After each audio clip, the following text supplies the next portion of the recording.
Hello दोस्तों, कैसे हैं आप सभी लोग। आई होप आप सभी लोग चकाचक होंगे और तैयारी तो ज़रूर कर रहे होंगे क्योंकि भैया अब टाइम तो बचा ही नहीं है ना। तो चलिए शुरुआत करते हैं। आज हम लोग प्रैक्टिस सेट नंबर 7 करेंगे। इसके पहले हम लोगों ने 6 प्रैक्टिस सेट की धज्जियां उड़ा दी हैं, उनको सॉल्व कर लिया है। बहुत ही अच्छी तरीके से हर एक क्वेश्चन का सोल्यूशन बताया गया है। आज के जो क्वेश्चंस हैं वो जनवरी 2024 में जो पेपर हुआ था उसी का सोल्यूशन देखने वाले हैं। देखते हैं, हर एक क्वेश्चन की धज्जियां उड़ाएंगे, उससे जितने भी रिलेट करते हुए क्वेश्चन बनने वाले हैं उनकी भी धज्जियां उड़ाई जाएंगी ताकि आप लोग एग्जाम में उन क्वेश्चन की धज्जियां उड़ा सको। चलिए देखते हैं पहला क्वेश्चन क्या कह रहा है भैया। देखो ये पहला क्वेश्चन है, कह रहा है कि BD is the diagonal of parallelogram ABCD such that angle CBD is equal to 12x and angle ABD is equal to 7y and angle ADB is equal to 60 degree and angle CDB is equal to इतना, then find the value of 2x plus 3y। देखो क्या कह रहे हैं हिंदी में, किसी समांतर चतुर्भुज ABCD का एक विकर्ण जो है BD इस प्रकार है कि ये सब सारी इंफॉर्मेशन है और आपसे पूछा गया है कि 2x plus 3y का मान बताओ। तो जब तक x नहीं रहेगा और जब तक y नहीं रहेगा तब तक इसका मान नहीं बताया जा सकता है। ठीक है, इसका मतलब पहले हमें निकालना है x और y, उसके बाद यहाँ पटकेंगे तब जाके आंसर मिलेगा। लेकिन उससे पहले हमें इन सब इंफॉर्मेशन को कलेक्ट करना है, उसके बाद सॉल्व करना है, तब x और y बाहर आएंगे, यहाँ पटको आंसर से मैच कराओ। ठीक है, तो चलो देखते हैं। कह रहा है कि किसी समांतर चतुर्भुज ABCD, हम एक समांतर चतुर्भुज पहले आपको बनाते हैं। देखते हैं भैया कहाँ है समांतर चतुर्भुज। ये देखो है, ये है समांतर चतुर्भुज। अब इसमें कह रहा है इसका नेम है ABCD, तो मान लेते हैं ये A है, ये B है, ये C है और ये D है। का विकर्ण BD इस प्रकार है कि एक विकर्ण इसने खींचा है BD, तो इसका मतलब ये हुआ कि ये यहाँ से यहाँ तक ज्वाइन है। अच्छा ये ऐसे नहीं, चलो यहाँ से ज्वाइन कर देते हैं भैया, मिल जा जल्दी से, अच्छी तरीके से मिलना भैया। चलो ये देखो हो गया BD, ये BD इस प्रकार है कि कोण जो है CBD बराबर 12x। सबसे पहले जो आपने फिगर बनाया है उसमें जितनी भी इंफॉर्मेशन है आपको पता होनी चाहिए, जितनी प्रॉपर्टी है वो आपको पता होना चाहिए। सही है, अगर ये नहीं पता रहेगा तो कहां से क्वेश्चन होगा भैया। समांतर चतुर्भुज बोल दिया तो उसके रिलेट करता हुआ जितनी भी प्रॉपर्टी है आपके माइंड में घूमनी चाहिए, कुड़बुड़ करनी चाहिए, निकल करके बाहर आनी चाहिए। सही है, अगर ये सारी इंफॉर्मेशन आपको पता है तब तो ये तो क्वेश्चन जो है हलवा है, और अगर नहीं प्रॉपर्टी आपको पता है तब तो बहुत मुश्किल होगा। जैसे समांतर चतुर्भुज क्या होता है सर जी, जिसकी सम्मुख भुजा समांतर हो और बराबर हो। ठीक है, अगर समांतर रहेगी तो अपने आप बराबर रहेगी। ये वाली इसके समांतर है, ये वाली इसके समांतर है, तो ये दोनों बराबर है, ये दोनों बराबर है। और ये वाला जो कोण है इस वाले कोण के बराबर है, ये वाला जो कोण था इस वाले कोण के बराबर था। ठीक, इसमें दो डायगोनल होते हैं, एक डायगोनल ये रहेगा, एक डायगोनल ये रहेगा। दोनों डायगोनल बराबर नहीं होते हैं, एक छोटा होता है एक बड़ा होता है। दोनों एक दूसरे को समद्विभाजित करते हैं। अगर बाय द वे हमने इसको मिला दिया तो आधा इधर जाएगा आधा इधर जाएगा, आधा इधर है आधा इधर है। सही है, ये कोण किसी को नहीं पता है, ये कोण किसी को नहीं पता है, ये कोण किसी को नहीं पता है, ये सारी चीजें इंफॉर्मेशन आपको नहीं पता है। ठीक है, चलो भैया अब थोड़ा सा आगे बढ़ते हैं इसमें। अच्छा एक चीज और बता दे रहे हैं ताकि ये भी क्लियर हो जाए। देखो यहीं से ये वाली भुजा इस वाले भुजा के समांतर है, इसका मतलब ये वाला एंगल इस वाले एंगल के अल्टरनेट एंगल है, एकांतर कोण है। इसका मतलब ये और ये दोनों बराबर रहेंगे। तो जब ये और ये दोनों बराबर है तो इसका मतलब इधर वाला इधर वाले के भी बराबर रहेगा। ठीक है, तो चलो अब देखते हैं क्या कह रहा है। Angle CBD is equal to 12x। CBD कहाँ है सर जी, ये C है, ये B है, ये D है, इसका मतलब ये वाले एंगल की बात हो रही है, तो ये है 12x। अगर आपको कोई भी दिक्कत हो एंगल लिखने में तो कोई भी दिक्कत नहीं। जैसे देखो यहाँ CBD है तो C से चलो B तक आओ, फिर D तक चले जाओ, देख लो ये अपने आप कोण बना देगा। ठीक है, इस तरीके से आप कर सकते हैं, पेपर पर पेंसिल से या आपके पास जो भी पेन रहेगी ऐसे चला दो, अपने आप क्लियर हो जाएगा। तो ये है 12x। आगे बोला है एंगल ABD 7y। ABD कहाँ है सर जी, A है, B है, D है, ये है 7y। अभी हमने कहा कि ये और ये दोनों बराबर, ये और ये दोनों बराबर।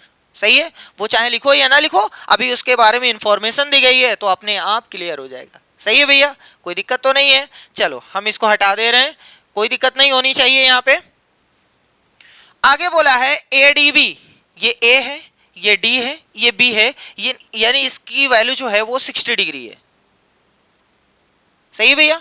और आगे है सी डी बी, ये सी है, ये डी है, ये बी है, तो इसका मतलब ये है 28।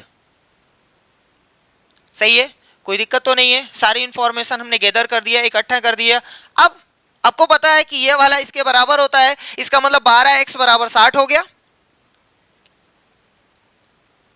तो यहां से दुनिया जानती है कि x का मान अब कितना हो जाएगा, 60 ऊपर रहेगा, 12 इधर रहेगा, 12 एक कम 12, 12 पंजे 60, तो x का मान 5। हम बहुत सिद्धर से ढूंढ रहे थे कि मिल जाए x और y, तो x मिल चुका है। y देखते हैं, ये वाला इसके बराबर है, एकांतर कोण है ना भैया, तो 7y बराबर 28 अंश, इसका मतलब y बराबर 28/7 हो जाएगा। तो 7 एकम 7, 7 चौक 28, इसका मतलब ये हुआ कि y बराबर 4 आ गया।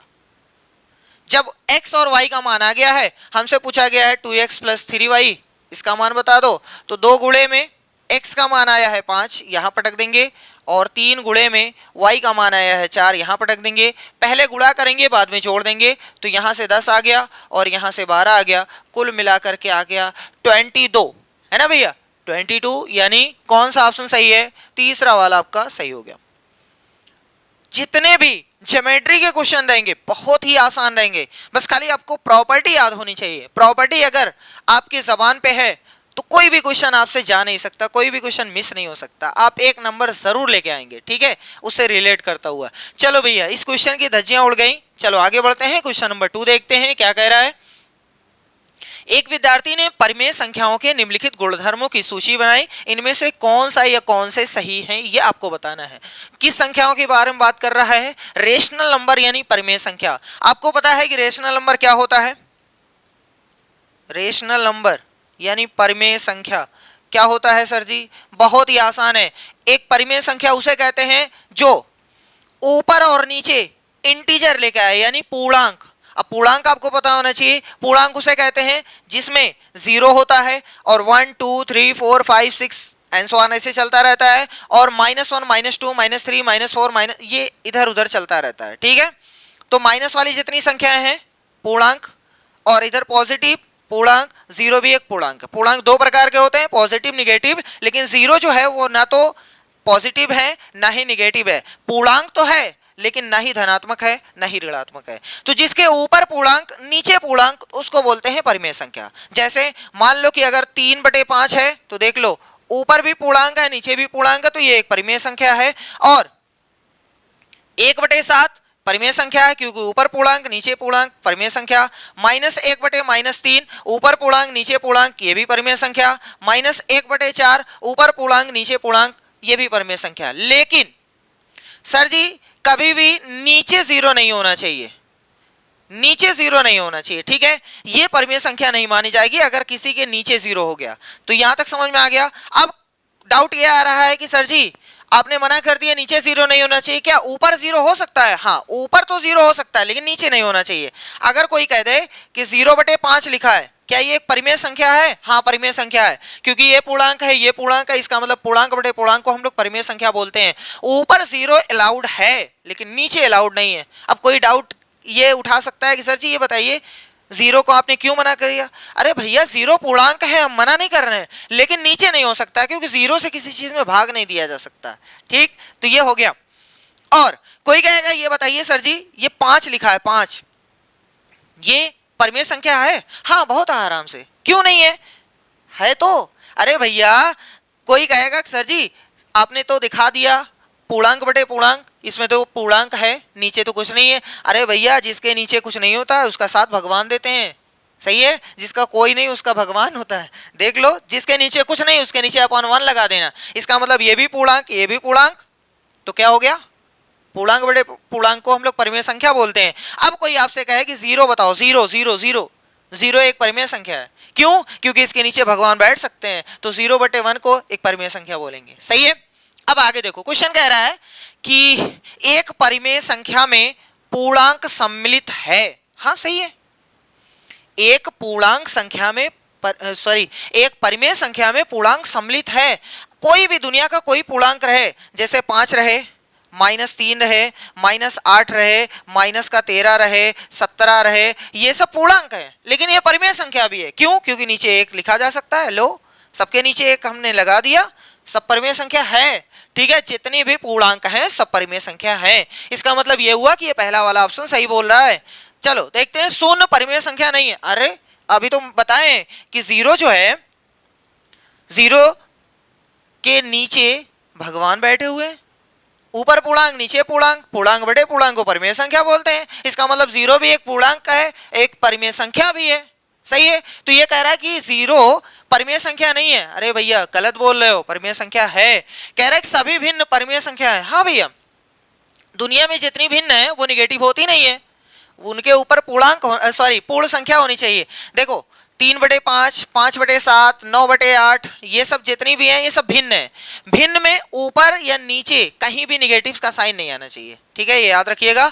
तो इसका मतलब ये भिन्न है, तो भैया ये पूर्णांक बटे पूर्णांक भी तो है, पूर्णांक बटे पूर्णांक, जिसको हम लोग परिमेय संख्या भी तो बोलते हैं। इसका मतलब जितनी भी दुनिया में भिन्न है सब क्या है, परिमेय संख्या। लेकिन जितनी परिमेय संख्या है सब भिन्न नहीं है, क्योंकि देखो अगर हमने लिख दिया -3/9, ये एक परिमेय संख्या है, क्योंकि पूर्णांक बटे पूर्णांक ये परिमेय संख्या है, लेकिन ये भिन्न नहीं है, क्योंकि माइनस में नहीं होता है, भिन्न कभी माइनस नहीं होती है। ठीक है, तो ये सभी भिन्न जो है परिमेय संख्या होती है। 100% सही है। तो कौन सा सही हुआ, ए वाला और सी वाला? देख लो ए और सी किसमें है? सर जी पहले वाले में सही है। ठीक है भैया, तो हर एक क्वेश्चन की धज्जियां उड़ाते चलिए, तभी आप मान के चलिए, अगर इस क्लास को पूरा देखते हैं ना, जितने भी प्रैक्टिस सेट हमने करवाए हैं, तो ये मान के चलिए अगर ये थ्योरी वाला है जिसमें कंटेंट आता है, तो 20 में से आपका 19 क्वेश्चन कंफर्म है। 19 क्वेश्चन कंफर्म है, एक क्वेश्चन की जिम्मेदारी नहीं ली जा सकती, वो आपके ऊपर है। ठीक है, चलो नेक्स्ट क्वेश्चन, क्वेश्चन नंबर 3 क्या फरमा रहा है कि one of the factor of this, मतलब इसका एक फैक्टर क्या है, इसका एक गुणनखंड क्या है। तो सबसे पहले इस क्वेश्चन को हम नोट करते हैं, p³ x plus p² x minus y minus p y plus z minus में z, इसका गुणनखंड करना है। देखो गुणनखंड का करने का मतलब ये होता है कॉमन लेना। तो यहाँ पे कुछ कॉमन दिखाई दे रहा है, सर जी इन दोनों में कुछ कॉमन है? नहीं, समझ में नहीं आ रहा है कैसे कॉमन लिया जाए, है ना। जब कभी भी आपको समझ में ना आए तो हमेशा ब्रैकेट को ओपन कर लिया करो, हमेशा ब्रैकेट को ओपन कर लिया करो। तो चलो ब्रैकेट को ओपन करते हैं।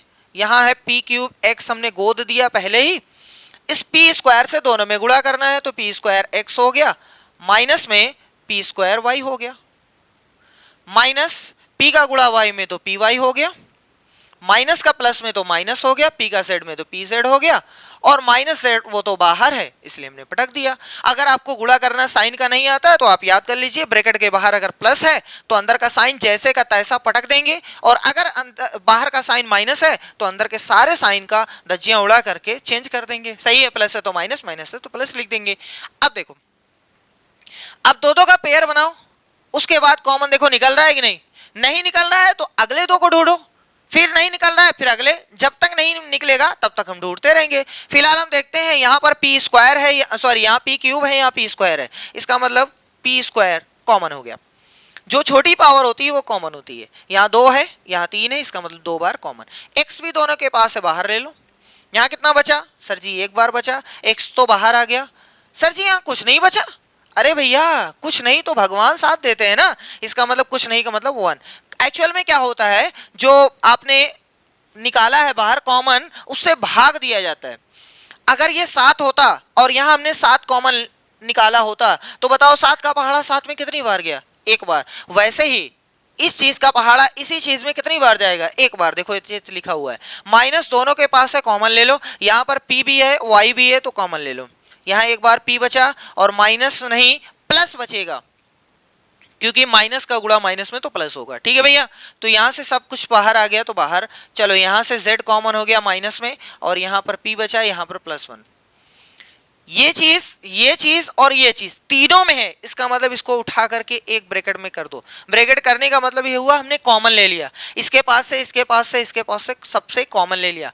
बचा क्या, p² x minus py minus P sorry Z, यही चीज है इसका गुणनखंड। अब इससे छोटा तो नहीं किया जा सकता है, ठीक है। अब देख लो, या तो ये वाला दिया होगा, ये तो ये वाला दिया होगा, यही तो है गुणनखंड, गुणे का टुकड़ा बन गया है ना। तो देखते हैं p+1 है कहीं, नहीं है। अब ये चीज मैच करो, p² x minus p y, p² x minus p y, इसमें प्लस है, इसमें माइनस है, इसमें प्लस है। अब प्लस z है कि माइनस z है? माइनस z है, इसका मतलब तीसरा वाला ऑप्शन सही है। पहले वाले में प्लस z है इसलिए वो गलत है, तीसरा वाला सही है। बहुत ही आसान है, बस खाली गुणनखंड आपको आना चाहिए। गुणनखंड कैसे करना है? कॉमन लेना है, ठीक है। नहीं कॉमन मिल रहा है पहले दूसरे में, तो पहले का कनेक्शन तीसरे के साथ जोड़ेंगे, देखो उसमें कुछ कॉमन मिल रहा है कि नहीं, ऐसे कर करके उसकी धज्जियां उड़ा देंगे। चलो नेक्स्ट क्वेश्चन, क्वेश्चन नंबर 4 कह रहा है कि the median of the data, इस डेटा का मीडियन जो है वो x है, ठीक है।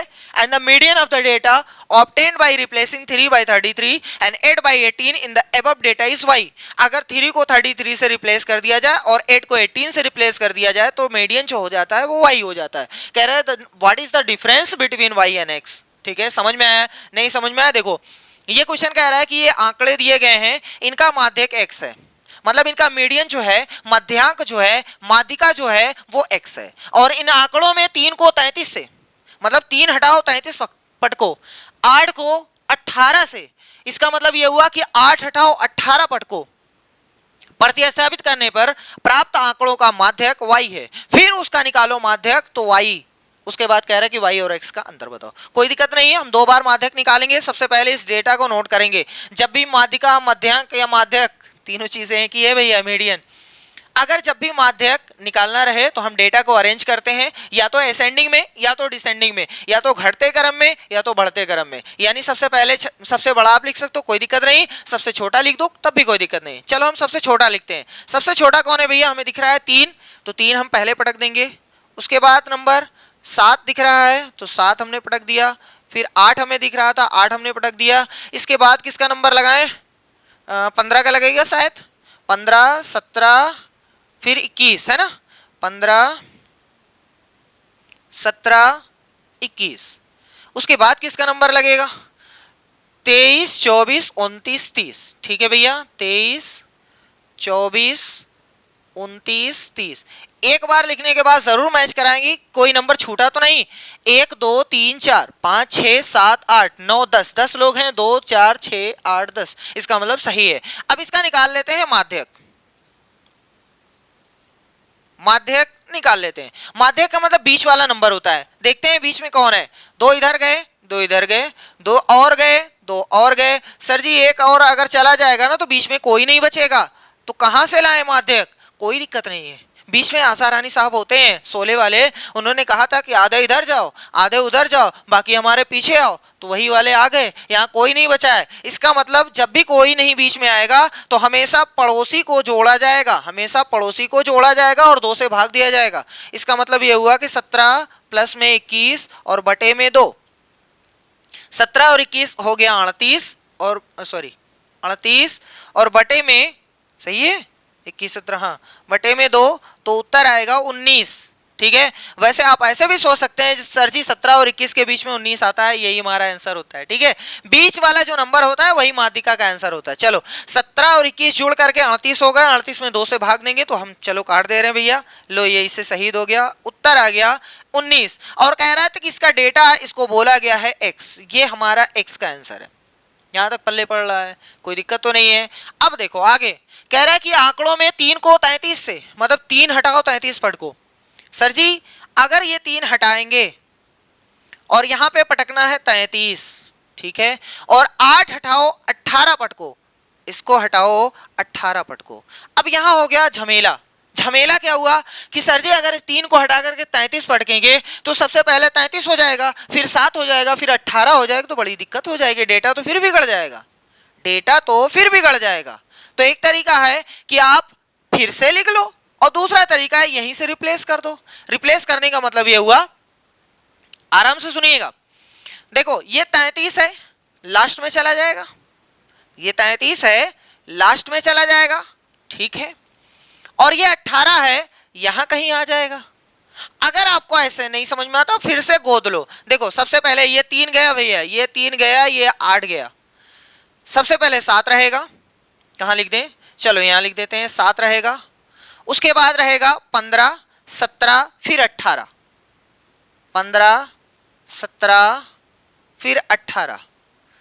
उसके बाद रहेगा 21, 23, 24, 29, 30, 21, 23, 24, 29, 30 और लास्ट में चचा जी जो अभी अभी आए हैं 3 की जगह पे बैठने। सही है, देख लो 10 है, 5, 5, 10, आधे इधर जाओ आधे इधर जाओ, बाकी ये 2 लोग बच गए हैं। तो यहां से माध्यक जब हम निकालेंगे तो इन दोनों को जोड़ेंगे 21 और 23 और बटे में 2 करेंगे तो कुल मिला के ऊपर आ गया 44 और बटे में 2, उत्तर आया 22। ये कह रहा है ये है y। जब आपने रिप्लेस किया उसके बाद माध्यक निकाला तो उसको बोला गया y। तो कह रहा है कि x और y का अंतर बता दो। अंतर मतलब होता है सर जी कि बड़का माइनस छोटका, बड़ा ये है छोटा ये है, तो 22 माइनस 19, इसका मतलब फाइनल आंसर आया 3। सही है, बस खाली आपसे मेहनत करवाया गया, कुछ फालतू काम नहीं करवाया गया, मेहनत जबरदस्त करवाई गई है कि डेटा इधर उधर करो, है ना। चलो समझ में आ गया।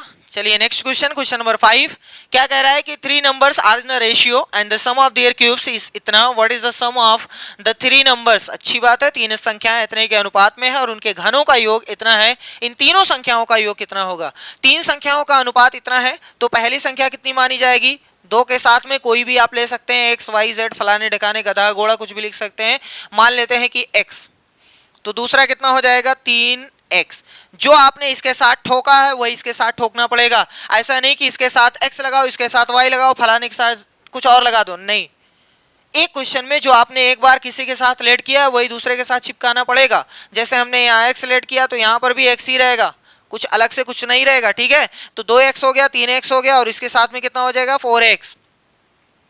पहली संख्या, दूसरी संख्या, तीसरी संख्या, कह रहा है इनके घनों का योग, घन यानी इनका क्यूब करना है। तो सर जी 2x का क्यूब और प्लस 3x का क्यूब प्लस 4x का क्यूब, इनका प्लस क्यों लगाए हैं, क्योंकि घनों का बोला है योग, ये योग का मतलब जोड़, सबका जोड़ का उत्तर है 33957। ठीक है, 2 का क्यूब यानी 2 को 3 बार गुणा करिए, 2 को 3 बार जब गुणा करेंगे तो यहां से 8 आ जाएगा, x का क्यूब करेंगे तो x क्यूब आएगा और यहाँ 3 का क्यूब होता है 27, 27 और x का क्यूब आ गया और प्लस में 4 का क्यूब यानी 64 आ गया और x क्यूब बराबर में है 33957। सही भैया, ठीक। देखो ये एक ही जाति बिरादरी के लोग हैं, इसका मतलब जुड़ जाएंगे। तो यहाँ से 8 है, 27 है, 64 है, जोड़ करके 8 27 हो गया 35, 35 में 64 जोड़ेंगे तो 99, 99 है ना भैया। चलो x क्यूब बराबर में 33957 और यहाँ से x क्यूब बराबर हो गया 33957 अपॉन में है 99। 11 से कट रहा है, आराम से काटिएगा नहीं तो गलती होने का चांस है। 11 9 99, 11 3 33। अब आप सोचोगे पूरा पूरा कट गया, लाओ 97 में पहाड़ा पड़े, नहीं, आपको एक अंक मिलेगा 9। 9 में जब पहाड़ा नहीं जाएगा तो 0 बढ़ाना मत भूलिएगा, नहीं तो हो जाएगा सत्यानाश। 95, अब 11 8 88, हासिल जो आया वो 7 आया है, 77 हो गया, 11 7 77। अब देखो 8 7 15 3 18, 9 से भी कट रहा है, 9 1 कम 9, 9 का पहाड़ा 30 में 9 त्रिक 27, 3 हासिल 38, 9 चौक 36, हासिल 2 27, 3 4, अच्छा सॉरी 9 त्रिक 27 होता है, 9 सते नहीं भैया। अब हमारे पास जो नन्ना मुन्ना सा आंसर बचा है वो x क्यूब बराबर में 343। सही भैया, कोई दिक्कत नहीं ना। चलो आगे बढ़ते हैं, यहां से x बराबर क्यूब रूट लगेगा सर जी 343। अब बताओ, अगर आपको नहीं आता है तो आप ऐसे कर लीजिएगा, वैसे आपको आता है, हमें पता है 7 से कट रहा है, 7 चौक 28, 7 9 63, कोई दिक्कत। 7 कितनी बार आया, 3 बार, तो जो चीज 3 बार है वही एक बार बाहर निकलेगा, क्यूब रूट का मतलब यही होता है। तो x का मान कितना आ गया 7। सही है, अब देखो क्या कह रहा है, इन तीनों संख्याओं का योग क्या है। 2 तरीका है यहां से, पहला तरीका यह है कि तीनों संख्याएं अलग अलग निकाल लो। पहली संख्या 2x है, दूसरी 3x है, तीसरी 4x है। पहली संख्या जब 7 से गुणा होगा तो 14, इसमें गुणा करोगे 21, इसमें गुणा करोगे तो 28। तीनों संख्या अलग अलग निकाल करके जोड़ दो, सही है पहला तरीका। दूसरा तरीका है जब हमें जोड़ना ही है तो पहले क्या निकाले, पहले जोड़ के बाद में गुणा करते हैं ना सर। देखो 2x 3x 4x, 4 3 7 2 9, इसका मतलब टोटल आया 9x। बस खाली यहाँ x का मान रख दो, 9 7 63, काम खत्म। सही है, ये आसान है। आप चाहो तो 7 दूनी 14, 7 त्रिक 21, 7 चौक 28, फिर जोड़ो। हमने पहले जोड़ के बाद में गुणा किया, 2x 3x 4x, कुल मिलाकर 4 3 7 2 9x आ गया, x का मान 7 आया, 9 7 63, तो उत्तर हो गया दूसरा वाला सही। समझ में आया, पल्ले पड़ा, कोई दिक्कत तो नहीं है। चलो भैया पल्ले पड़ेगा लेकिन कल्ले कल्ले पड़ेगा अगर जिनको नहीं समझ में आ रहा है तो। चलो देखो नेक्स्ट क्वेश्चन है, किसी बहुफलकों की शीर्षों किनारों और फलकों की संख्याएं 10 15 x हैं, तब इतने का मान बताओ। इतने का मान हमसे पूछा गया है, तो जब तक x नहीं तब तक 3x - 12 का मान नहीं निकलेगा। ये बहुफलक वाला पॉलीहेड्रॉन वाला एक क्वेश्चन कंपलसरी आपसे पूछा जाएगा, ठीक है। फार्मूला क्या है, अरे भैया यूलर चचा ने इतनी मेहनत करके फार्मूला बनाया था, F + V बराबर में E + 2। आप इस फार्मूले को सत्यानाश करके इधर उधर चाहे जैसे करके आप याद करिएगा, लेकिन याद होना चाहिए।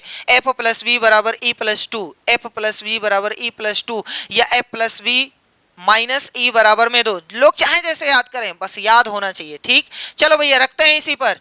देखो ये है शीर्ष V, पहले V है यानी ये 10 है। F का मान कितना है, ये किनारों की संख्या दूसरे नंबर पर है 15, तो यहां पर हो गया H 15। ये चीज आप थोड़ा आराम से रखिएगा, नहीं तो हो जाएगा गलत, क्योंकि आप सोचेंगे लाओ ये पहले 10 है 15 है, लाओ पटा करके निकाल लेते हैं, नहीं गलत हो जाएगा। देख लीजिएगा शीर्ष पहले है यानी V का मान 10 है, E बाद में है 15, तो यहां रखो। फलक की संख्या x है तो यहां x रख दो। अब x का मान निकाल दो, तो सबसे पहले x + 10 यहाँ नोट कर दो, 15 2 हो गया 17। अब x बराबर 17 में से यही वाला जो 10 है ना उधर चले जाएगा, तो इसका मतलब उत्तर आ गया 7। अब जब x का मान 7 आ गया, ले आकर के यहाँ पटक दो, 3 गुणे में 7 माइनस में 12, पहले गुणा है भैया नहीं तो हो जाएगी तकलीफ। 21 में से 12 निकल गया 79 है ना भैया, अरे नहीं नहीं नहीं नहीं, सिर्फ 9, ठीक है।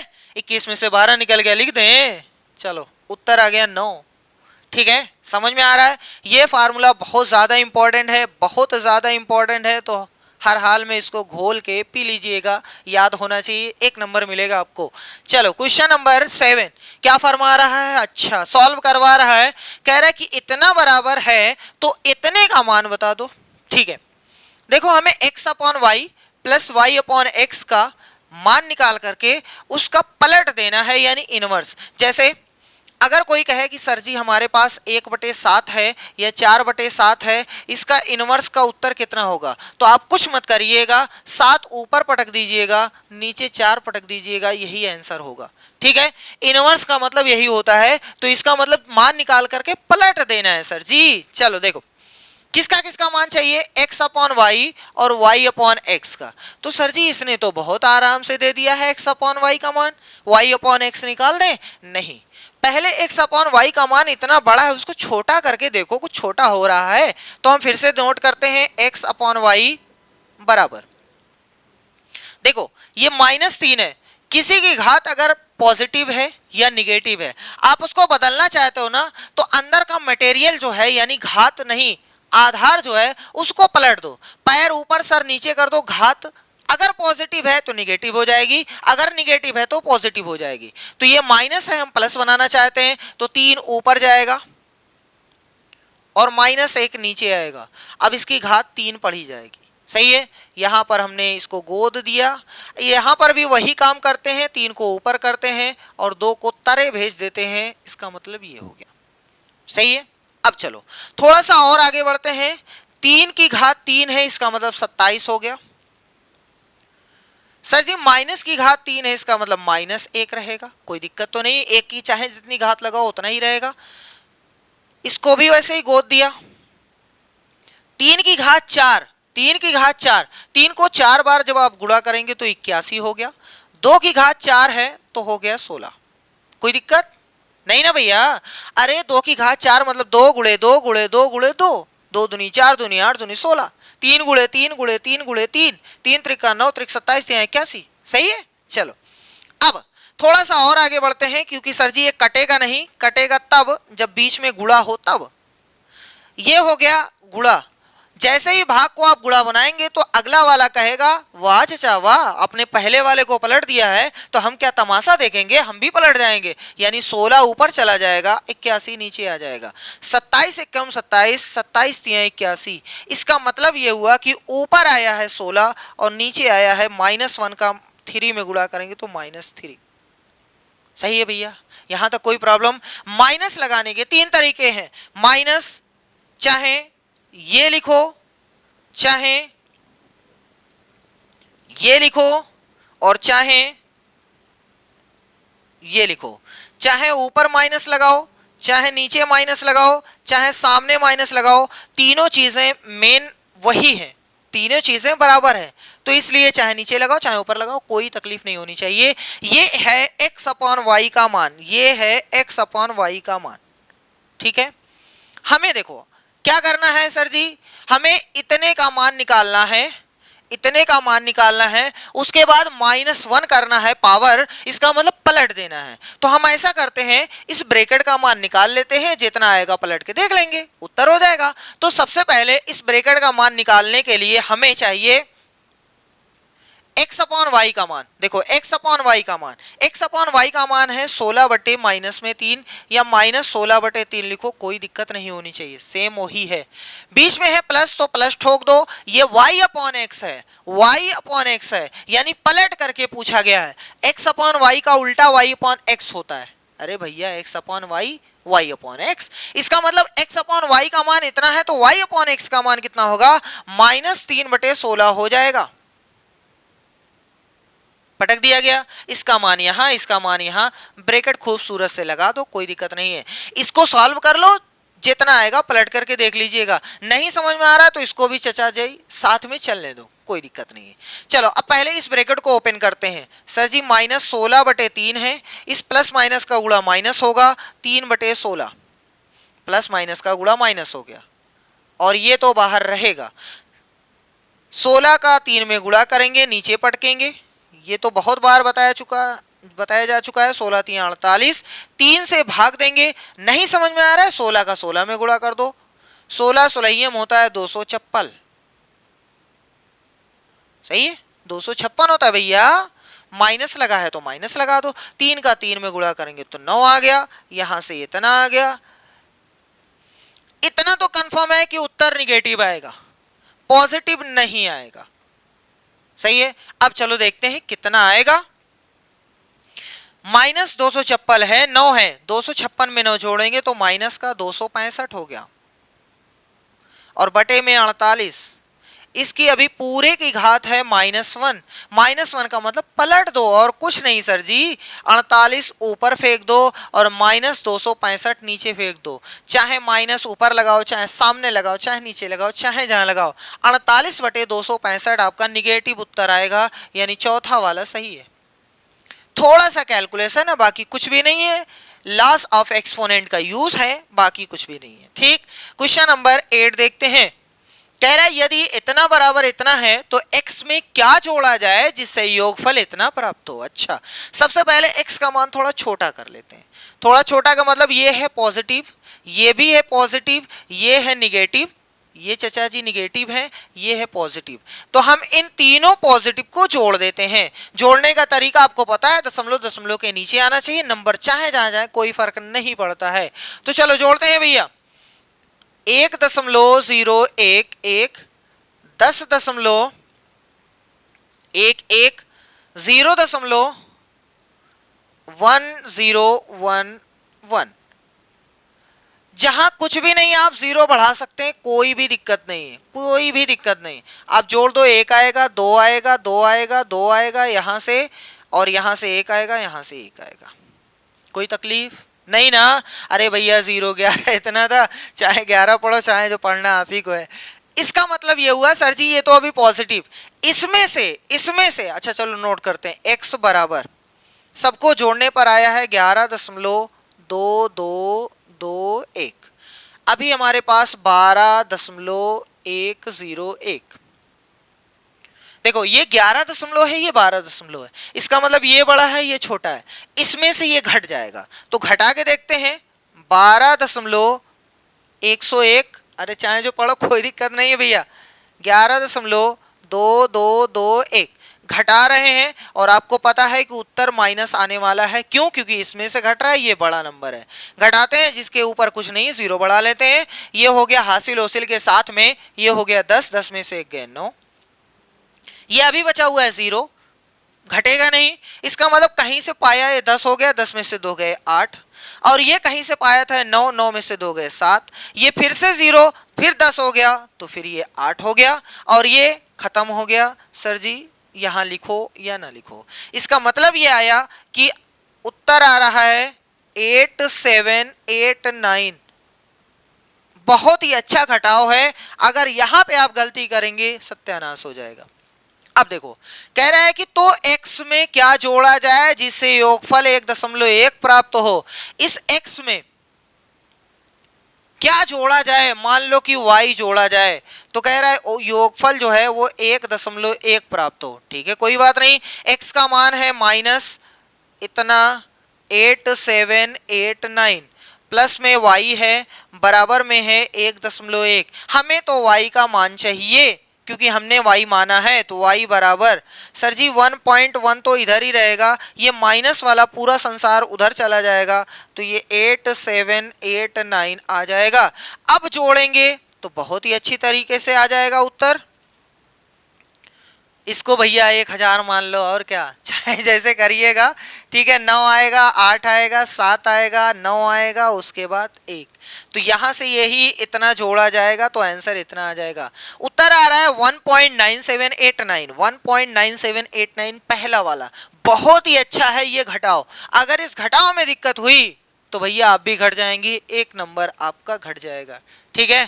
तो ये है, बहुत ही आसान है, आपको पता ही है कि दशमलव में जोड़ घटाव जो होता है दशमलव दशमलव के नीचे आना चाहिए, नंबर चाहे जितना बढ़े घटे कोई फर्क नहीं पड़ता है, ठीक। चलो क्वेश्चन नंबर 9 देखते हैं, अगला क्वेश्चन क्या कह रहा भैया, कह रहा है कोई दुकानदार एक वस्तु को उसके अंकित मूल्य पर 28% की छूट देकर 324 रुपए में बेचता है। एक तरफ था अंकित मूल्य और एक तरफ है विक्रय मूल्य। आप सभी को पता है कि दुनिया में जितनी भी चीजें हैं अपने आप में 100% होती हैं, तो अंकित मूल्य भी रहा होगा 100%, 100% रहा होगा। उसने कहा कि अंकित मूल्य पर 28% की छूट दिया गया, इसका मतलब यह हुआ कि 28% पैसा नहीं लिया गया, 100% था, 28% नहीं लिया गया, तो लिया गया कितना, तो 100 में से 28 नहीं लिया गया तो 72 लिया गया, इसका मतलब 72% पे बेचा गया। पहले ये चीज हजम कर लो, अगर ये चीज हजम हो गई ना तो कुछ भी नहीं क्वेश्चन में। अंकित मूल्य पर 28% की छूट देकर 324 पर बेचा गया। अंकित मूल्य अपने आप का 100% होता है, कोई भी चीज अपने आप की 100% होती है, 100% था, 28% छूट, तो 72 पर बेचा गया। अब देखो ये जो 324 है ना भैया, ये जो 324 है कितने प्रतिशत का मान है, सर ये तो विक्रय मूल्य है, इसका मतलब ये 72% का मान है, तो जितने प्रतिशत का मान रहे उसको लिख दो नीचे, और जितने प्रतिशत का आपको निकालना रहे उतने से कर दो गुणा। सर जी हमें क्या निकालना है, पहले हमें अंकित मूल्य निकालना है कि अंकित मूल्य है कितना, तो हम 100% का मान निकालते हैं ताकि हमें पता चल जाए कि अंकित मूल्य है कितना। ये दोनों शहीद हो गया, सर जी 18 से कट रहा है, हाँ 18 चौका 72, 18 अठारहम 324, और कुछ कट रहा है 4 से, 4 से तो ये हो गया 25, 25 का 18 में तो हो गया 450, 25 अठारहम 450, 400 1600 का 16 का हो गया 400, हाँ तो 450 आ गया भैया, ये हमारा अंकित मूल्य तैयार है 450 रुपए। अब आगे बढ़ो, कह रहा वस्तु का क्रय मूल्य जो है वो 300 रुपए, ठीक है कोई दिक्कत नहीं, ये है अंकित मूल्य, और वहीं पर लिख लेते हैं सीपी यानी कॉस्ट प्राइस जो है वो 300 है। आगे बोला है यदि वह उस वस्तु को उसके उसी अंकित मूल्य पर यानी 450 पर 18% की छूट देकर बेचे। अच्छा, 450 का 18% छूट देकर के बेचा जा रहा है। आराम से देखिए, 450 का 18% छूट देकर के बेचा जा रहा है। तो सर जी दो तरीका है, एक तरीका यह है कि 450 का 18% निकाल लो फिर घटा दो। हम डायरेक्ट नहीं लेंगे तो डायरेक्ट करेंगे, है ना भैया। 18% जब हमें चाहिए ही नहीं तो हमें चाहिए कितना, 82%।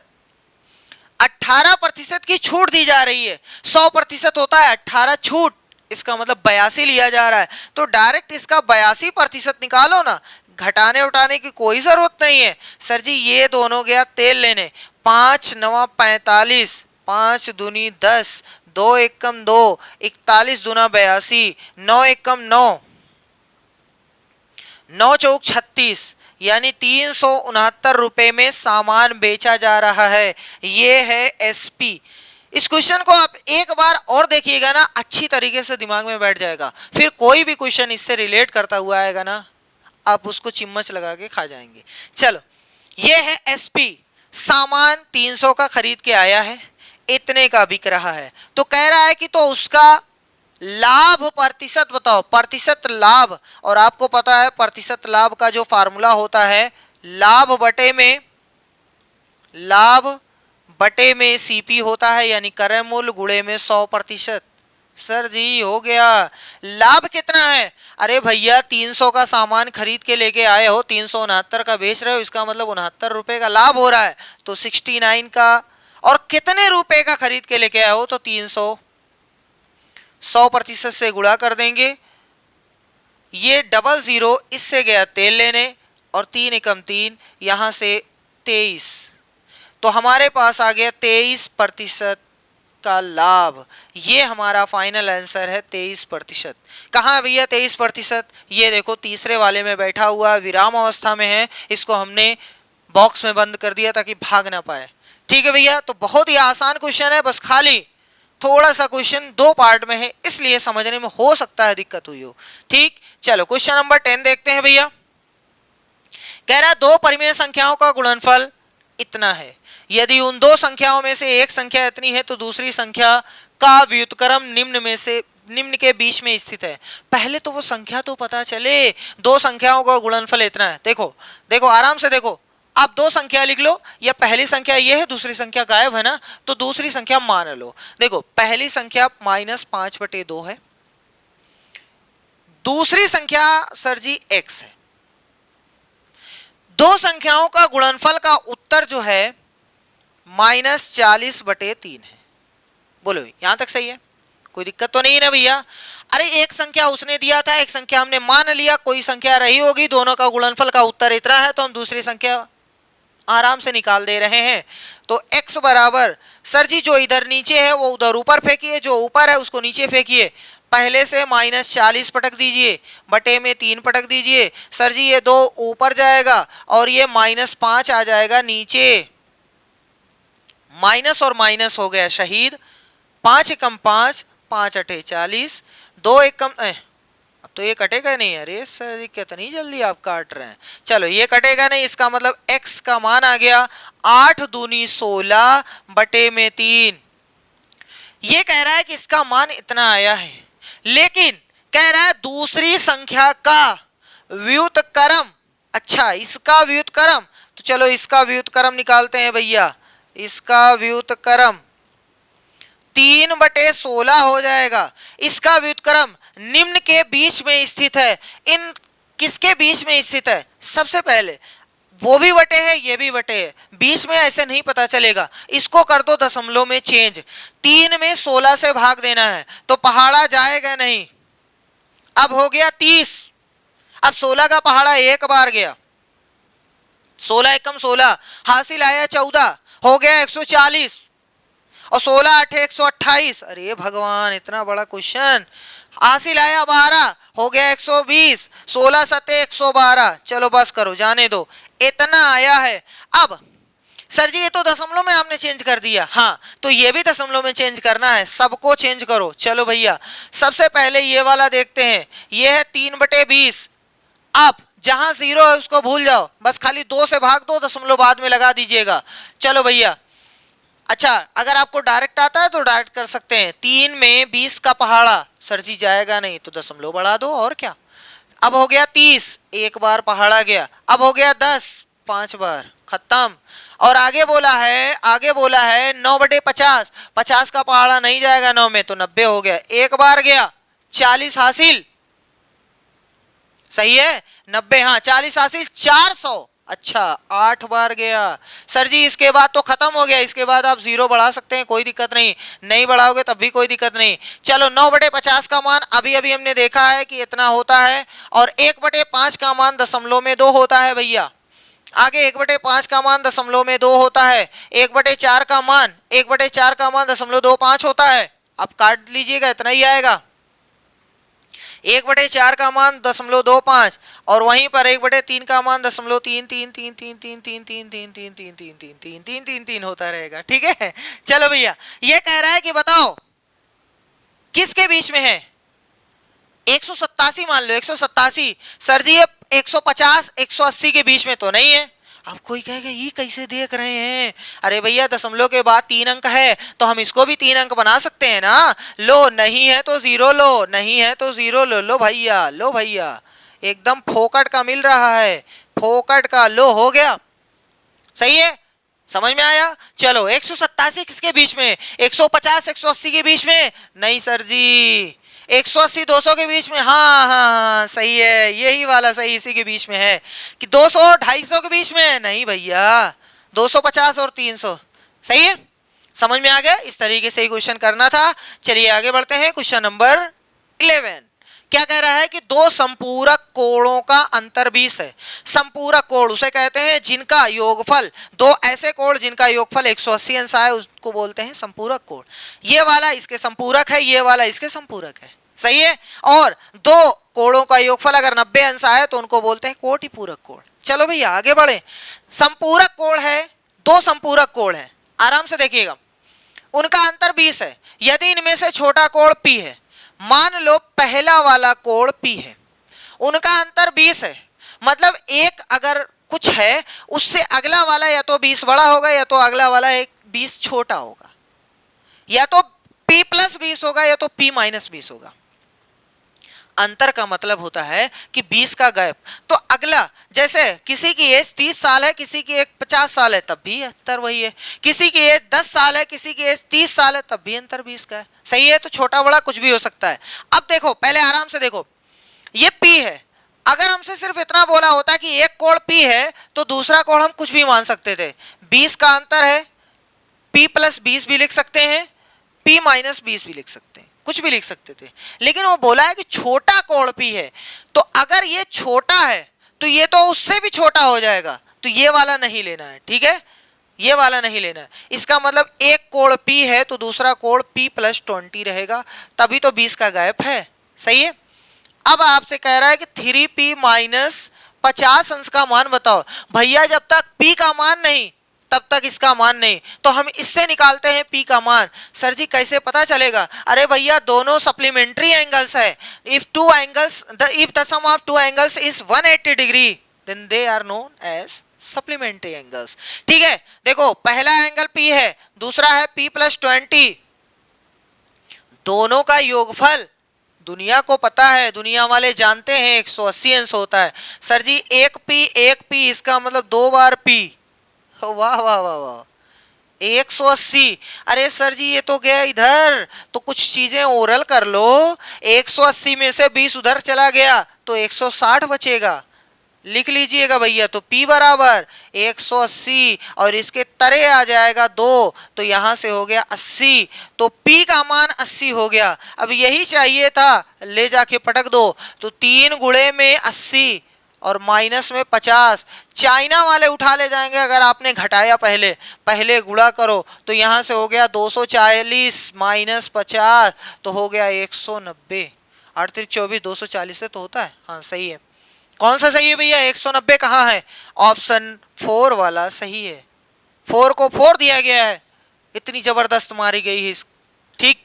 चलो भैया नेक्स्ट क्वेश्चन, क्वेश्चन नंबर 12 कह रहा है कि एक्स वाई के साथ व्युत्क्रमानुपाती है। अच्छा भैया, इनवर्सली प्रोपोर्शन है। दो चीजें होती है, एक व्युत्क्रमानुपाती होता है, एक समानुपाती होता है। जब कभी भी देखो चार चीजें रहेंगी, हमेशा याद करिएगा, चार चीजें रहेंगी। अगर कोई कहे कि व्युत्क्रमानुपाती है, व्युत्क्रमानुपाती है, तो खुश हो जाइए। व्युत्क्रमानुपाती है तो हमेशा पहले का गुणा दूसरे वाले में और तीसरे का गुणा चौथे वाले में, काम खत्म।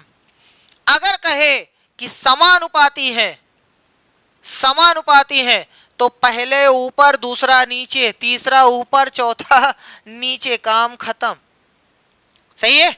अगर व्युत्क्रमानुपाती बोल रहा है तो गुणा लगाइए और समानुपाती बोल रहा है तो भाग लगा दीजिए। हमारा बोला है कि व्युत्क्रमानुपाती है, इसका मतलब हम ये वाला लिखेंगे, ये वाला।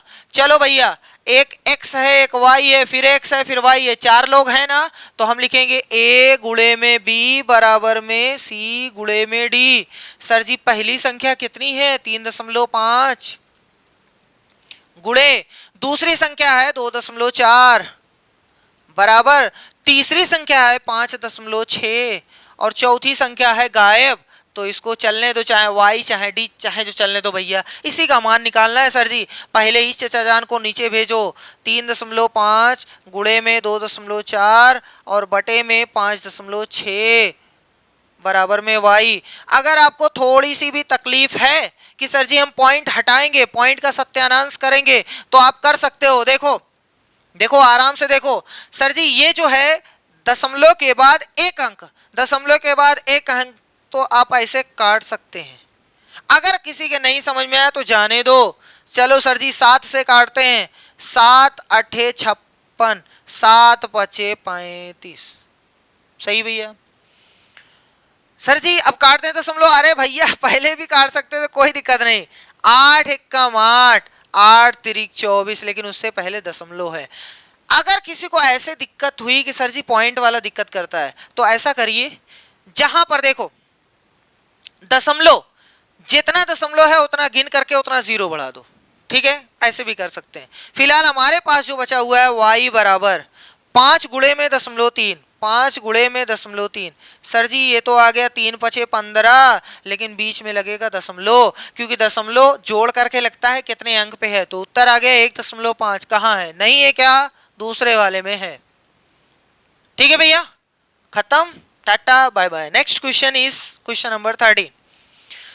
कह रहा है कि किसी लंबवृत्तीय बेलन का वक्र पृष्ठीय क्षेत्रफल जो है वो इतना है। लंबवृत्तीय बेलन जो है उसका वक्र पृष्ठीय क्षेत्रफल, और आपको पता है वक्र पृष्ठीय क्षेत्रफल जो होता है 2 पाई आर एच, ये होता है, बराबर में है 440 नहीं नहीं नहीं नहीं 4400 सेंटीमीटर स्क्वायर।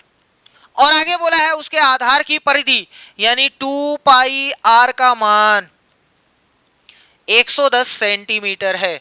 तो कह रहा है कि बेलन का आयतन बताओ, वो भी मीटर क्यूब में। अच्छा, पहले बेलन का आयतन, आयतन का फार्मूला होता है पाई आर स्क्वायर एच। तो पाई का मान तो दुनिया जानती है सर जी कितना, 3.14 या 22/7 पटक सकते हैं, लेकिन ना आर पता है ना एच पता है। तो दोनों पहले इन दोनों से निकालो, फिर वहां ले जाके पटको आराम से। देखो यहाँ एच का मान सबसे पहले आएगा, देखो आराम से। ये देखो कितना है भैया 2 पाई आर, और ये क्या है 2 पाई आर।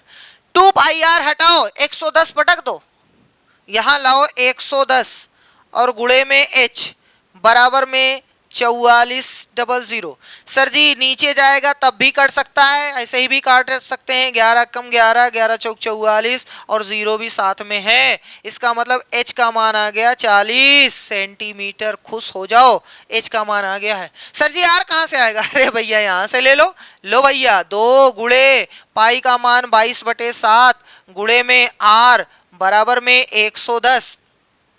आराम से देखिएगा, 22 एकम 22, 22 पंजे 110। सही, 7 उधर जाएगा 2 नीचे, तो r बराबर 7 गुणे में 5 और ये 2 नीचे आ जाएगा। इसका मतलब हो गया 35/2। ये है r का मान, ये है h का मान, ले जाके वहां पटक दो। देखो यहां पर 22/7, वैसे गुणा करना ही है हर हाल में, चलो करते हैं। 35/2, 35/2। आर स्क्वायर है इसलिए आर का मान 2 बार, एच का मान है 40, वो हम यहां रख देते हैं। ये आंसर जो आएगा वो सेंटीमीटर क्यूब आएगा। आयतन 3 बार लिखा जाता है, सेंटीमीटर क्यूब। अब सर जी सेंटीमीटर क्यों? क्योंकि ये सेंटीमीटर था, ये सेंटीमीटर, ये सेंटीमीटर, ये सेंटीमीटर, पटकोट तो सेंटीमीटर ही आएगा ना। चलो अब पहले सेंटीमीटर क्यूब निकालते हैं। 7 एकम 7, 7 पंजे 35। सर जी 2 यहां से 20 आ गया, सर जी 2 यहां से 10 आ गया।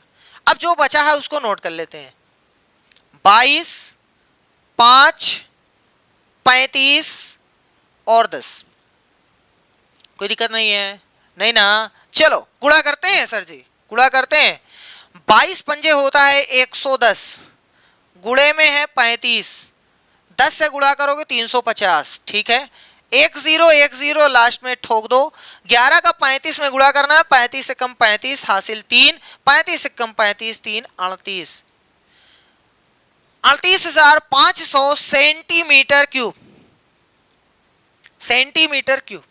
अगर आप इससे भी आंसर देना चाहते हैं तो देख लो, कहीं भी 385 दिखाई नहीं दे रहा है, सिर्फ दूसरे वाले में है, यही हमारा आंसर हो जाता। बिना काटे पीटे, बिना चेंज किए भी थोड़ा सा दिमाग लगा के बताया जा सकता था, सर जी हमारे अंदर 385 आया, 385 कहीं नहीं इसी में, तो हमारा आंसर सही है।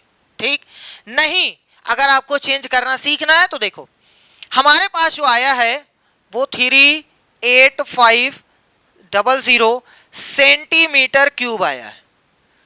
सेंटीमीटर क्यूब, एक बार सेंटीमीटर होता तो हम एक बार 100 से भाग देते तो मीटर बन जाता, 2 बार होता तो हम 2 बार 100 से भाग देते तो मीटर बन जाता, अगर 3 बार होता तो 3 बार 100 से भाग देते तो सेंटीमीटर क्यूब खत्म होकर के मीटर क्यूब बन जाता। नहीं समझ में आ रहा है तो आप ऐसे देखो, ये सेंटीमीटर क्यूब था, इसका मतलब सेंटीमीटर, सेंटीमीटर 3 बार, एक बार जब 100 से भाग देंगे तो ये वाला उड़ेगा, एक बार जब और 100 से भाग देंगे तो ये वाला उड़ेगा, और एक बार और जब 100 से भाग देंगे तो ये वाला भी उड़ेगा। अब आ जाएगा मीटर क्यूब। समझ में आया भैया? तो ये तरीका है, इसका मतलब जितनी बार सेंटीमीटर रहेगा उतनी बार आपको भाग देना पड़ेगा।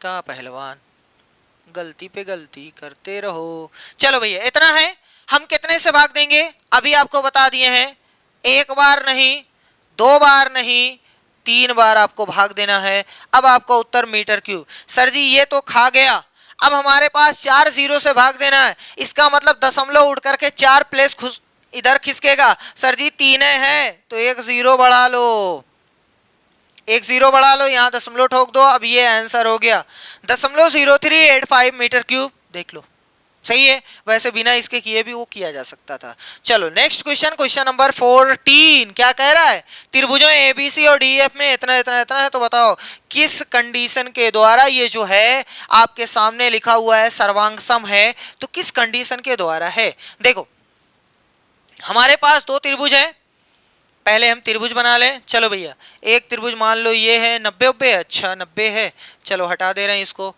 तुम हट जाओ भैया, तुम हट जाओ। ये देखो एक 90 वाला बन गया, एक 90 वाला बन गया, यही तो डिजिटल का कमाल है, सेकेंडों में बन जाता है। त्रिभुज ए बी सी है, अच्छा बी 90 है तो यहाँ बी लिख दे रहे हैं, यहाँ सी लिख दे रहे हैं, यहाँ ए लिख दे रहे हैं, और उसमें कहीं 90 है नहीं, 90 ई 90 है, इसका मतलब डी यहाँ लिख दे रहे हैं, ई यहाँ लिख दे रहे हैं, एफ यहाँ लिख दे रहे हैं। हमने जानबूझ करके यहाँ लिखा क्योंकि यह 90 था, ये भी 90 था। अब आराम से देखो, कोण भी 90, बीसी 8, बीसी कहाँ है, ये 8 है। आगे है कोण ए 40, सर जी ये है 40। अंधा आदमी भी बता सकता है कि अगर किसी भी त्रिभुज में एक 90 है तो बाकी 2 लोग बचे 90, बाकी दोनों का योग 90 आना चाहिए, जिसमें ये 40 लेके चला गया तो इसको मिलेगा 50 की नोट। सही है, चलो आगे DE बराबर 8 है, DE बराबर ये 8 है। आगे बोला है F जो है वो 40 है, ये तो फिर वही आ गया, ये कितना रहेगा, ये 50 की नोट रहेगी। और आगे तब निम्न कथनों में से कौन सा कथन सत्य है। अरे भैया यहाँ पर A रहेगा, यहाँ ABC रहेगा, ठीक है। चलो देखो दोनों पहले देखो सर्वांग सम है कि नहीं। सर्वांग सम होने के लिए मिनिमम 3 चीजें बराबर, जैसे हम आपको कराते हैं सर जी ये वाली भुजा इस वाली भुजा के बराबर, क्योंकि ये भी 8 है ये भी 8 है। अच्छा ये 40 जो है ना, ये 40 जो है, ये 40 इस वाले के बराबर, ये 50 जो है ना वो इस वाले के बराबर। ओहो सही है। अब देखो आराम से देखिएगा, ए बी सी पहले लिखा है तो आप आराम से लिख करके बैठ जाइए ए बी सी, सर्वांग सम का निशान लगा लीजिए। लेकिन अब दूसरा वाला त्रिभुज आप अपने मन से नहीं लिख पाएंगे, ये फंस गई गाड़ी। पहला वाला पहले के बराबर होना चाहिए, दूसरा वाला दूसरे के बराबर, तीसरा वाला तीसरे के बराबर। कोण ए के बराबर जो है वही यहां रहना चाहिए। कोण ए कितना है 40, इसमें 40 कौन है एफ, इसका मतलब सबसे पहले एफ। बी कितना है बी 90 है, तो यहाँ 90 कौन है ई, इसका मतलब ये है, और बाकी जो बच गया वो डी यहाँ रह गए। इसका मतलब ये हुआ कि ए बी सी सर्वांग सम है एफ ई डी के। A B C F E D नहीं है, A B C F E D नहीं है, F E D A B C ये दोनों सही हो सकता है। लेकिन हमने क्या चीजें देखी हैं, क्या क्या बराबर किया है, हमने दो कोण बराबर किया है, एक भुजा बराबर किया है, दो कोण एक भुजा। तो कहां है दो कोण एक भुजा, देखो भैया एंगल एंगल यानी दो कोण एक साइड एक भुजा, ये वाला सही है। सर जी ये क्या है आर एच एस, तो आर एच एस का फुल फॉर्म होता है राइट एंगल 90 अंश, ठीक है। हाइपोटेन्यूज यानी कर्ल, कोई एक भुजा, कोई भी एक भुजा। अच्छा सर जी हमने यहां कर्ल का यूज तो किया नहीं, एसी डी एफ के बराबर हमने आपको दिखाया नहीं, दिखाया ना, इसका मतलब हमने कर्ल का यूज नहीं किया। तो कर्ल का जब यूज नहीं किया तो ये वाला गलत, सही है। समझ में आ गया, बहुत अच्छी बात है। Now let's see question number 15। तीन क्रमागत पूर्णांक इस प्रकार हैं कि जब उन्हें बढ़ते हुए क्रम में लिया जाता है और क्रमशः 3, 5 और 2 से गुणा करके जोड़ा जाता है तो योगफल 99 प्राप्त होता है। आरंभिक पहले तथा तीसरे पूर्णांकों का योग क्या है।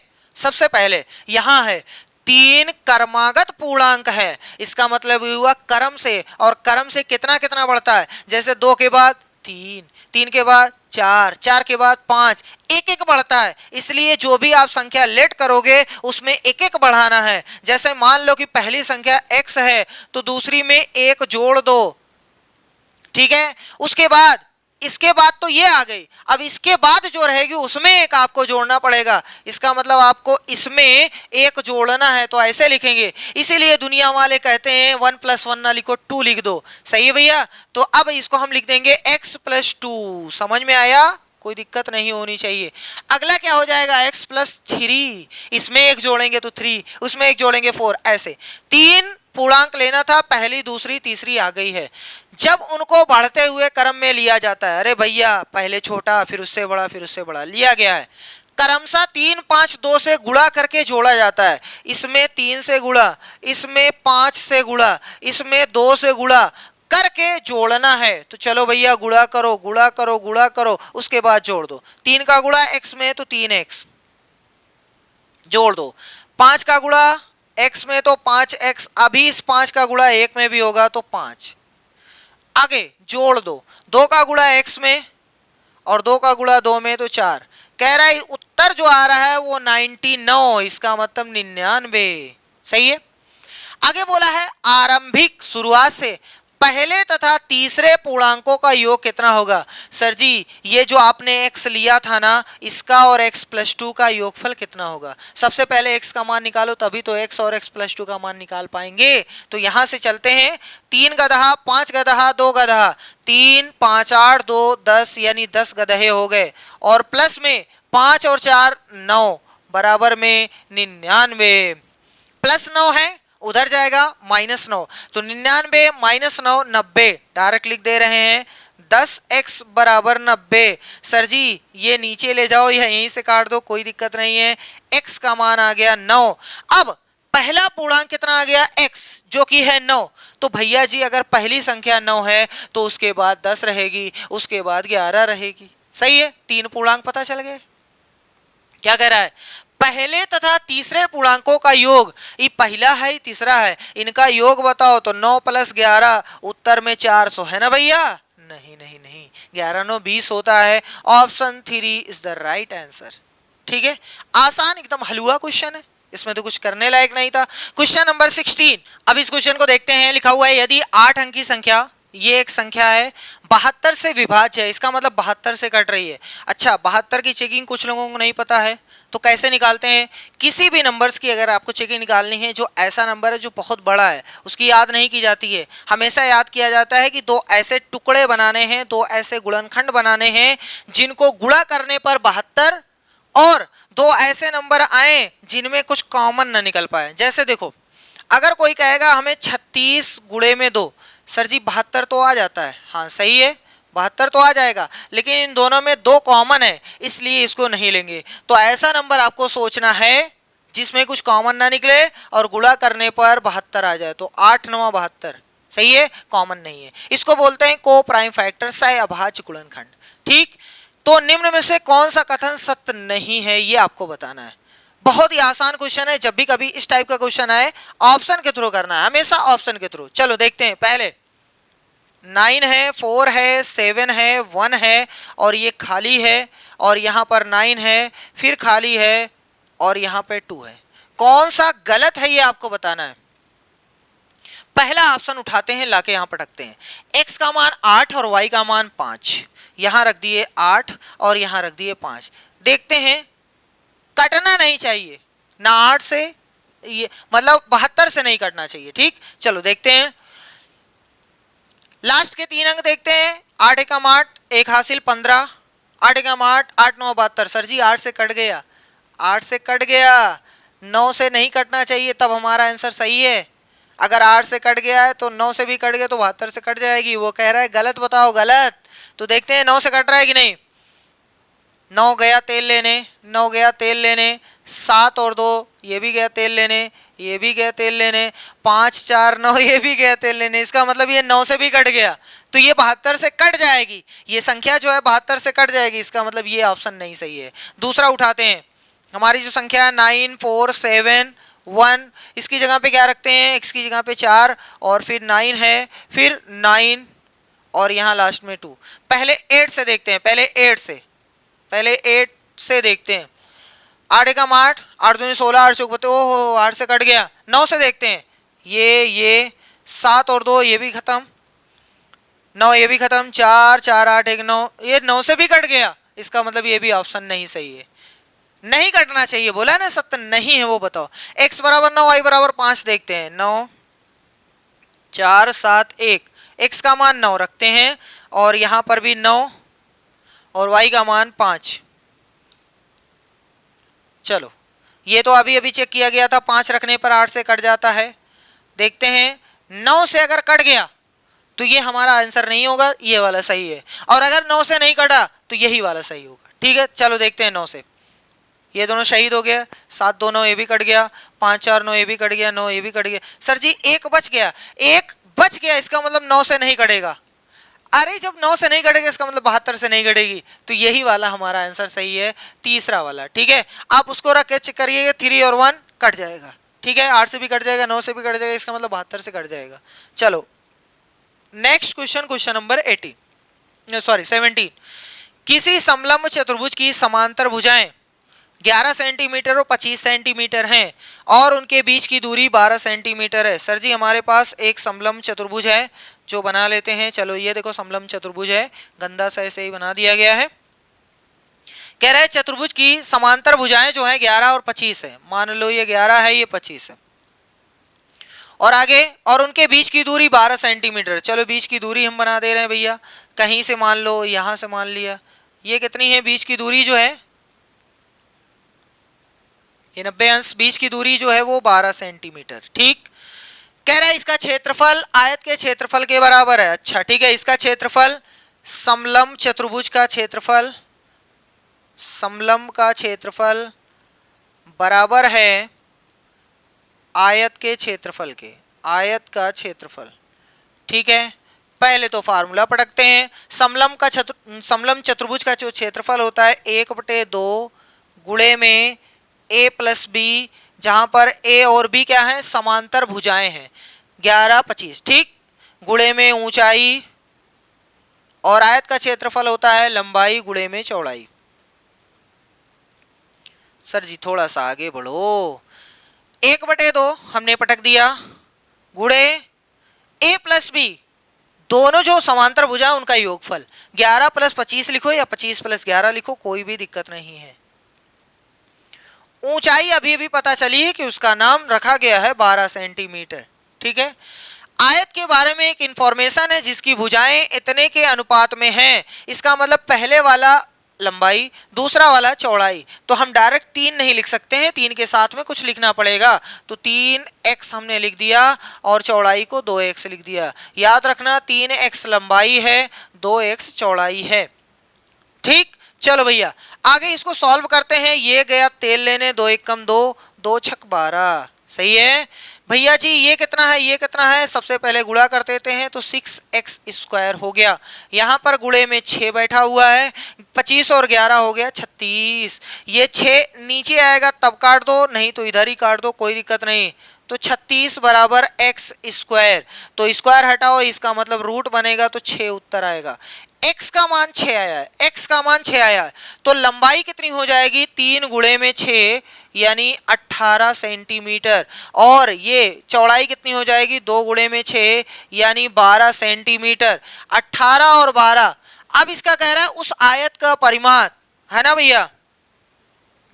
ये 18 है, ये 12 है, तो ये भी 18 है, ये 12 है। परिमाप का मतलब होता है चारों भुजाओं का योगफल। सर जी 18 12 हो गया 30, 18 12 30 यानी 30 + 30, तो उत्तर आ गया 60 सेंटीमीटर। डायरेक्ट उत्तर बिना फार्मूले के।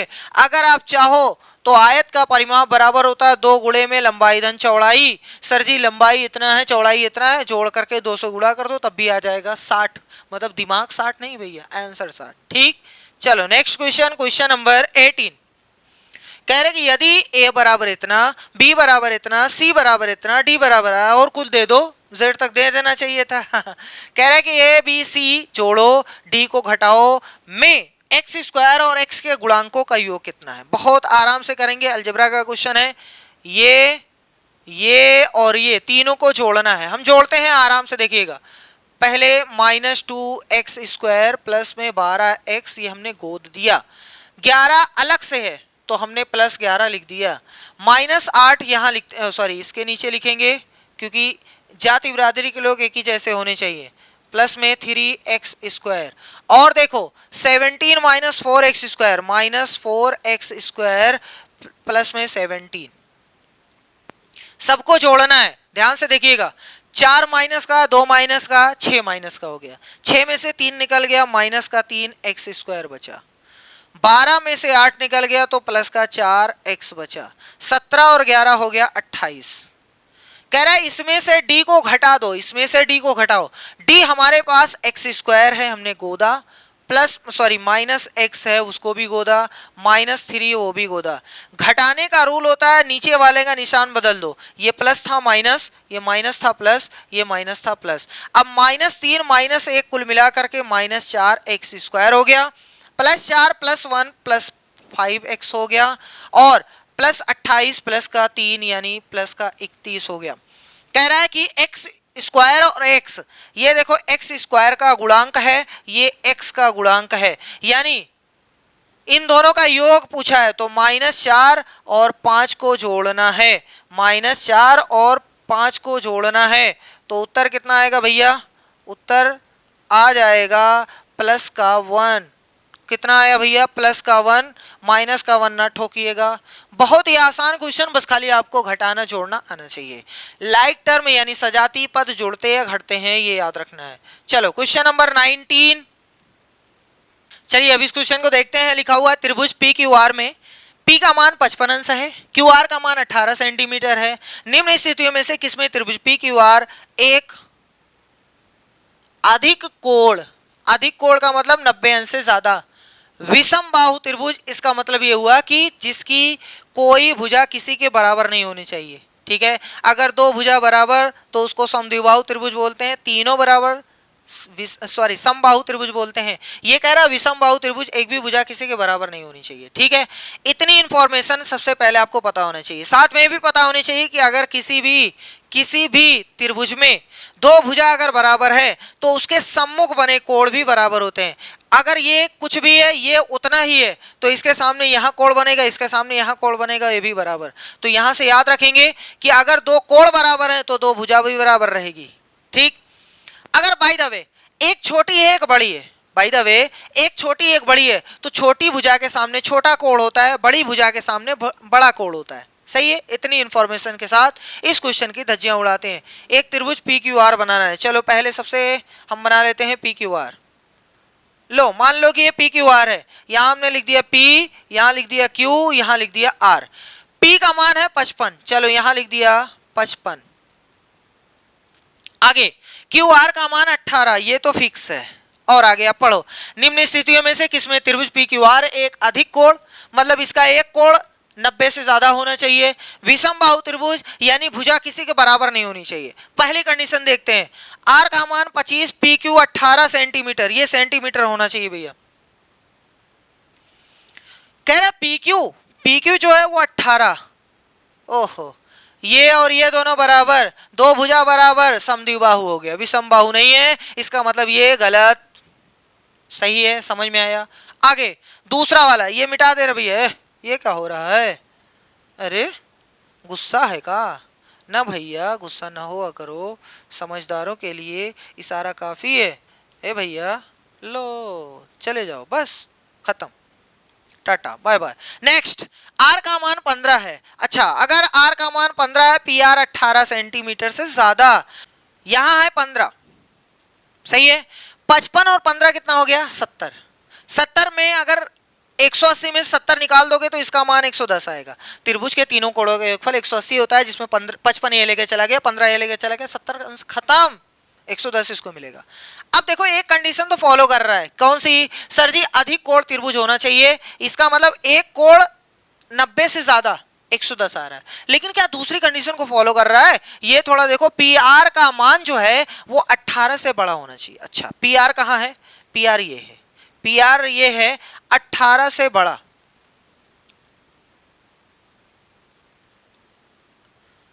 अब देखो ध्यान से देखिएगा, 55 के सामने 18 है तो 110 के सामने 18 से बड़ा ही होगा, क्योंकि ये कोण छोटा है, ये कोण बड़ा है, ये कोण छोटा है, ये कोण बड़ा है, तो बड़े कोण के सामने बड़ी भुजा, छोटे कोण के सामने छोटी भुजा। इसका मतलब इन दोनों में ये छोटा है तो ये छोटा रहेगा, ये बड़ा, इसका मतलब यही सही है, यही सही है।